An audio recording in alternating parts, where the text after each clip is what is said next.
السلام ورحمۃ اللہ نحمده ونستعينه ونصلي على رسوله الكريم أما بعد فأعوذ بالله من الشيطان الرجيم بسم الله الرحمن الرحيم أفمن شرح الله صدره للإسلام فهو على نور من ربه وقال النبي صلى الله عليه وسلم المرء مع من أحب أو كما قال رسول الله صلى الله عليه وسلم. اللہ تعالیٰ کا بہت بڑا احسان ہے، فضل ہے، کرم ہے مالک کا کہ اللہ تعالیٰ نے ہم سب کو یہاں پر اکٹھا فرمایا اور حضرت کے انوارات برکات سے میٹنے کا موقع دیا.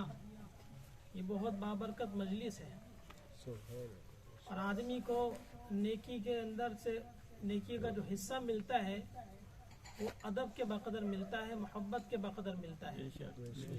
جس عمل کے اندر جتنا ادب ہوگا، جتنی محبت ہوگی، اتنا زیادہ اللہ تعالیٰ اس عمل کے انوارات برکات عطا فرمائیں گے.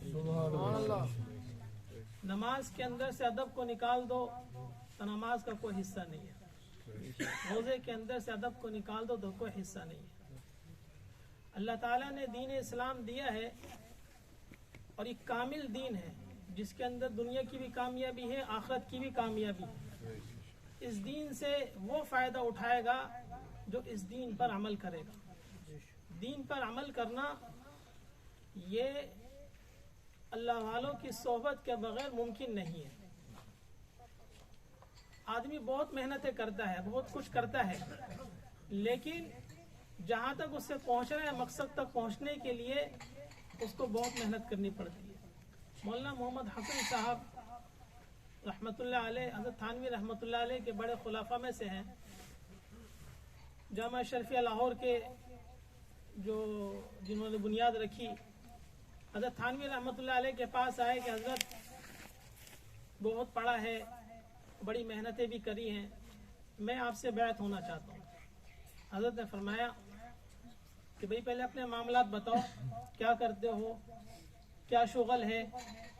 تو اپنی ساری ترتیب بتائی اور اس کے اندر یہ بھی ذکر کر دیا کہ حضرت میری 2 شادیاں ہیں. حضرت نے فرمایا ٹھیک ہے، دونوں سے لکھوا کے لاؤ کہ دونوں کا حق پورا ادا کر دو. جب بیعت کروں گا اس کے بغیر بیعت نہیں کروں گا. دین کے اندر، پورے دین کے اندر 10% عبادات کا حصہ ہے اور 90% حسن معاشرت ہے.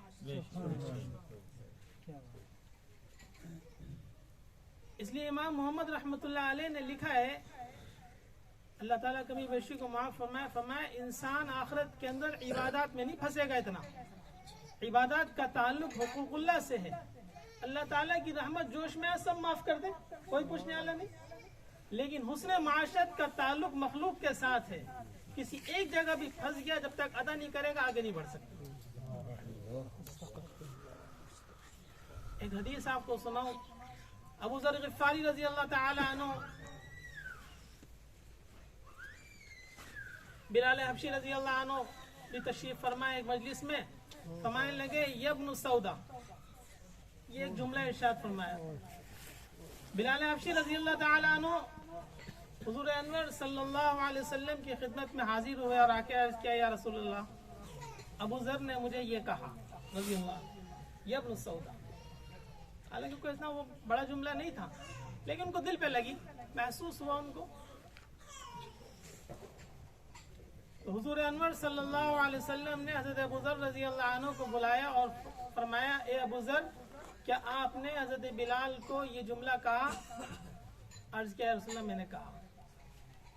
اور بلال حبشی رضی اللہ عنہ سے معافی مانگی کہ بلال مجھے معاف کر دو. بات ختم ہو گئی. کہنے لگے بلال حبشی رضی اللہ عنہ عرض کیا رسول اللہ میرے دل میں کوئی ایسی بات نہیں ہے، نہ میرے دل کے اندر کوئی ایسی بات ہے، بس مجھے ایک عجیب سا محسوس ہوا، اس لیے میں نے عرض کر دیا کہ ٹھیک ہے. مجلس ختم ہو گئی.